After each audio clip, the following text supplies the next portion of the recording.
है तू पैसे भी तू मरती है ನಿನಗೆ ಸ್ವಲ್ಪ ನಾಚಿಕೆ ಮಾನ ಮರ್ಯಾದೆ ಐತೆ ಅಂತೀನಿ ನಾನು. ಆ ನಾಚಿಕೆ ಮಾನ ಮರ್ಯಾದೆ ಇದ್ದಿದ್ರೆ ನಾನೇ ಕಿಲ್ ಬರ್ತಿದ್ದೆ ಅತ್ತಿ ಮನೆ ಗಳಿತನಕ.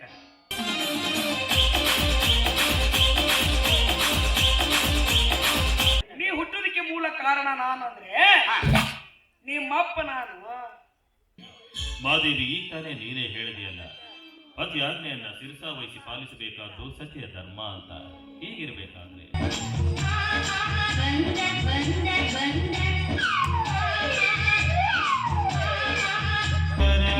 ಏನಂತ ಆಶೀರ್ವಾದ ಮಾಡು, ನಿನಗೆ ಆಶೀರ್ವಾದ ಮಾಡಿ ಯೋಗ್ಯತೆ ಈ ನಿಮ್ಮವ್ವ ಕಳೆದುಕೊಂಡು ಬಿಟ್ಟ. ನಾನೀಗ ನಿನ್ನ ತಾಯಿ ಅಲ್ವೋ, ನಿನ್ನ ಪಾಲಿನ ಯಮ. ಏನ್ ಹೇಳ್ತಾ ಇದೆಯಾ ನೀನು?